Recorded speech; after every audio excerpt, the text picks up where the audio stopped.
Madame, monsieur, bonjour. 20 ans après, Arsenal remporte à nouveau la Première Ligue suite à une contre-performance de Manchester City. C'est une grande victoire en Angleterre, nous allons y revenir dans un très court instant. À la une également, Jonathan Narvaez qui remporte une troisième étape sur le Giro et un très grand absent en ce qui concerne les 24 heures du Mans. Le casque sur les oreilles, le volume au maximum, un verre à la main, l'œil du sport, c'est parti. Ça y est, c'est fait. 22 ans après son dernier titre, Arsenal est redevenu champion d'Angleterre. C'est la 14e fois de son histoire. Et c'était ce mardi soir, sans même attendre la 38e et ultime journée de Première Ligue. Et ce, grâce au match nul entre City et Bournemouth, score de 1 partout. Les Gunners peuvent remercier l'équipe d'Andoni Iraola qui, grâce à ce match nul, a réalisé un tout petit exploit à son échelle. Bournemouth qui ne cesse d'impressionner, qui avait notamment réalisé des très bonnes performances dès la saison passée avec la révélation de certains joueurs, comme celui qui évolue désormais au Paris Saint-Germain. Il y a Zabarni. Alors hier, c'est avant tout eux qui ont réussi à tenir en échec les coéquipiers de Ryan Cherki. Mais c'était surtout un grand soir pour les joueurs d'Arsenal. On les a vus exultants de joie dès le coup de sifflet final. C'est la concrétisation d'un rêve, la concrétisation de nombreuses années où ils sont passés tout proches. Les 3 dernières saisons, Arsenal avait terminé à la 2e place avec leur coach Mikel Arteta. Et les Gunners donnent rendez-vous à un club français, le Paris Saint-Germain. Ce sera dans moins de 10 jours en finale de la Ligue des Champions. Ils rêvent d'un nouveau trophée cette saison et ce serait leur premier dans ce qui concerne la Ligue des Champions. Dans le reste de l'actualité football, une mauvaise nouvelle pour les clubs de l'OGC Nice et de l'AS Saint-Etienne. La FIFA n'a pas accordé de dérogation à la France pour que les joueurs sélectionnés pour la Coupe du Monde 2026 puissent être alignés lors des barrages de Ligue 1, Ligue 2. Ce sont 2 rencontres qui se tiennent en effet en dehors du calendrier international, rencontres qui auront lieu les 26 et 29 mai. Ainsi, aucune obligation, contrairement par exemple, on en parlait à la finale de la Ligue des Champions. Nice et Saint-Etienne, qui comptent de leur côté quelques joueurs sélectionnés, devront donc faire avec. Les Verts rêvent d'un retour en Ligue 1. Et de son côté, l'OGC Nice devra faire de son mieux pour tenter de se maintenir dans l'élite, eux qui vivent une fin de saison très contrastée puisqu'ils auront également une finale de Coupe de France à jouer face au Racing Club de Lens. En cyclisme, l'équatorien Jonathan Narvaez a été bien plus fort qu'Enric Mas au sprint.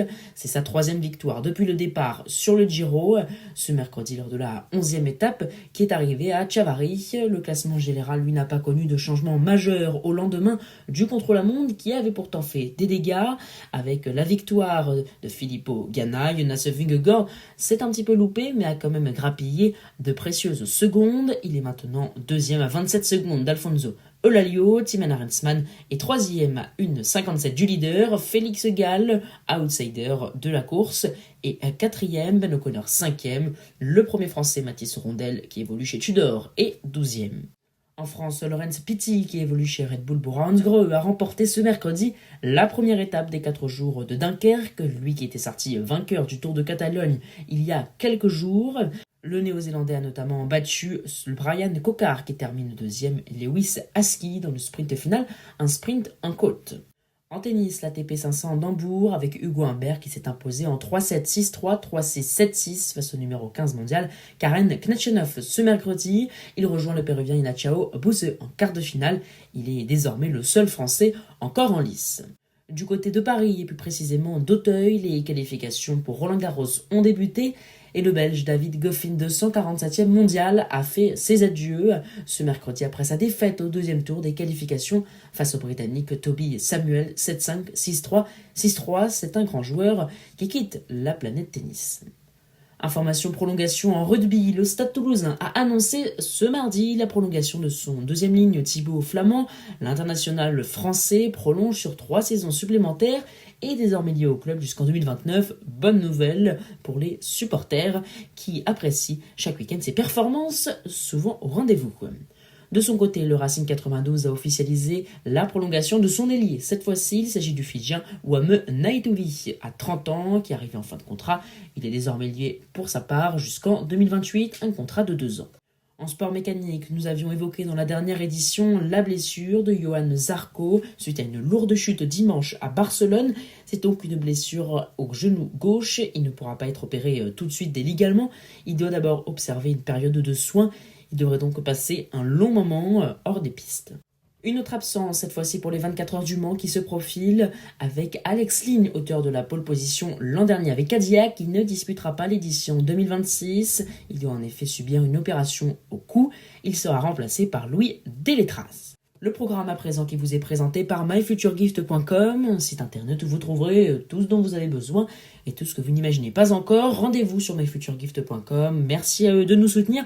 Vous êtes au top. Le programme avec la finale de la Ligue Europa, deuxième division européenne de football, Fribourg-Aston Villa, c'est ce mercredi à 21h. Et sur le banc d'Aston Villa, on retrouvera Unai Emery qui disputera sa 6e finale de Ligue Europa. C'est tout simplement un record.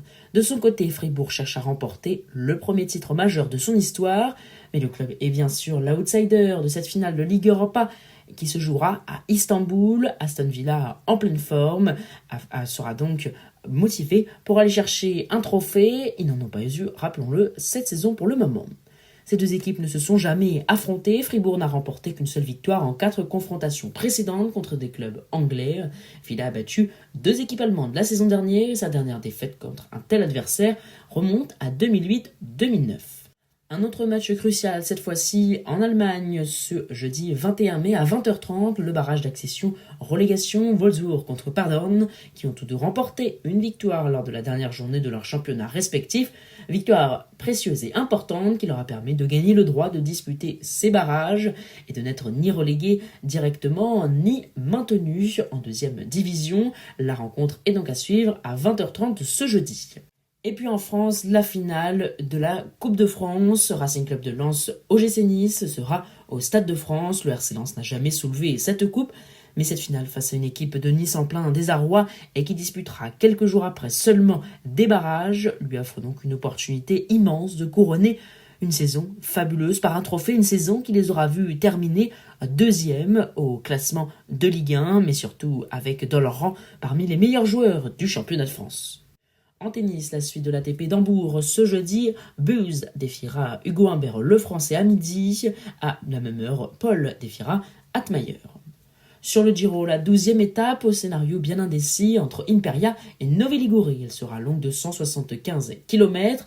Une fois que les coureurs auront tourné le dos à la Méditerranée à hauteur de Savone, l'enchaînement Collegiovo-Bréperton est taillé pour permettre à l'échappée ou bien à d'autres attaquants de contrecarrer les plans des équipes de sprinteurs qui pourraient quand même amener leur leader à la victoire. La 13e étape ce vendredi, étape plutôt plate, longue de 189 km entre Alexandrie et Verbania, cap sur le nord pour ces routes piémontaises, et de nouveau rouleurs et baroudeurs ferraillons afin de s'immiscer dans le bon coup à l'avant, à la vue du lac majeur des corps du jour, l'échappée le peloton sentiront, on l'imagine, la tension monter, ensuite en fin d'étape descente à tombeau ouvert à prévoir vers la ville natale d'un certain Philippe Ogana, déjà vainqueur d'étape sur cette édition.